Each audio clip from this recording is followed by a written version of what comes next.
Hello and welcome back to the Media Box with me, Charles Amponta. It's the 26th session of the Congress of Local and Regional Authorities here at the Council of Europe. Now, what a boring and dull world it would be without birthdays. With me now to talk about a special anniversary is Luc VAN DEN BRANDE, Vice President, I should say, of the Committee of Regions. Welcome along to the Media Box. Now, the Committee of the Regions and Congress, they cooperate and have done so for many years now. And more specifically, since the signing in 2005 of an agreement. Now, what complementarity would you say do you see between the two institutions? Well, the complementarity is firstly about the Union. We are together with 28 countries, the Council and the Congress, as a matter of fact. It's about 47 member states. So it's not just about the number, but it's important to notice that there can be not just the shared experience, but we are also, as political union, European Union, not just interested, but absolutely aware that we need good neighbors. And so the Congress and the Council of Europe, they can offer us their experience towards our neighborhood friends, and they are in fact the inside of the organization. So in neighborhood policy it's very important that we can complement each other. That's a first point. The second point is the three pillars of the Council of Europe and of the Congress: the rule of law, human rights, democracy, are also part of the Lisbon Treaty.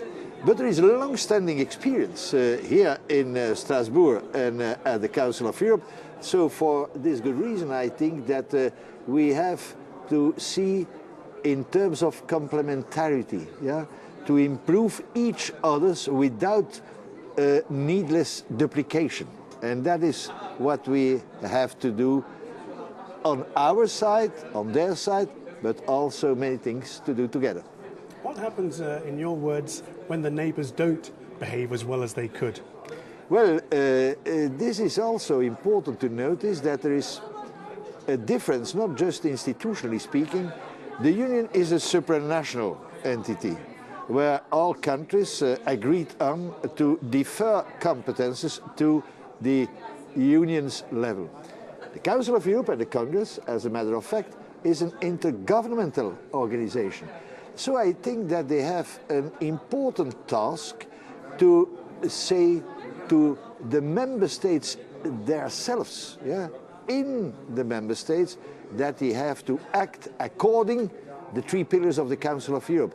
So I think that where we are trying to act at Union's level, the global institution, that there is a special task for the Council of Europe, member state by member state, to assess, to monitor what is going on, and not just to pay lip service to the principles, but to do it by acting. And so in this way, I think that member states, as member of this large democratic community, have to act properly. And that is what has to be assessed as well.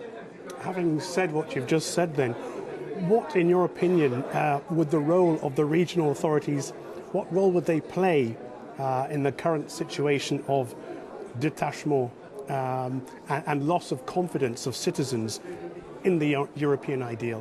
What role it was, in fact, an illusion to think that everything can be done, as I am saying, at the 2 square kilometers Brussels or the 1 square kilometer of Strasbourg, because may I say, the proximity to be nearby the citizens, looking at what is daily going on, I think that there is a big need to give responsibility, to share responsibility with local, regional, state and large unions level, because it's about trust. It's important to notice that in the Eurobarometer it is very clear, questioning about 27,000 people all over Europe, where most of trust is by the citizens. And then you see that Most of trust is at local level, and then at regional level, then at state level, and then at the wider level. So this is one point. And the other point is that at local regional level, we are confronted the first with the daily real challenges and problems on the restructuration of companies, on intercultural community building, on the environment, when we know that about 70% of all matters on emissions, congestion, density of population is at local level, then we have to know that the solution will also for a large part be at that level as well. And so this is the appropriate and the proper responsibility and opportunity that regions have to go for solutions. And when we may deliver more and better, trust will be improved and democracy will be in fact deepened as well. Now turning to the birthday, the anniversary that I opened with in my introduction, like the Congress then, the Committee of Regions is celebrating 20 years.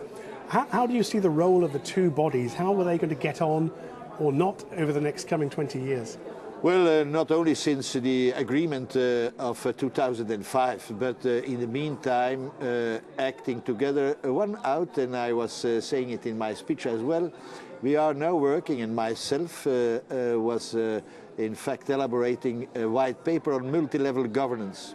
And now we are discussing next week in Brussels on a charter on multi-level. What does it mean? That is that there has to be an interaction between all levels of responsibility. I prefer to speak in terms of responsibility instead of competences. Yeah? It is about shared, functional, interrelated responsibility. We will try to make it for the Union as a whole, at all levels, and then after our discussion and the formal approval and publication of this charter on the 9th of May, Europe's Day, we will relay to the Council of Europe and the Congress to go for a more binding agreement to adhere to the principles and the practice of good governance. But it's always the same, it is not new, it was already centuries ago. It is about good governance in the benefit of the people. This is one of the major common projects we can build up in the next period. Well, we look forward to that on the 9th of May. Thank you very much indeed for joining us. My pleasure. That's Luc van den Brande, Vice President of the Committee of Regions. I hope that you found that interesting. Stay with us for more. Until then, goodbye.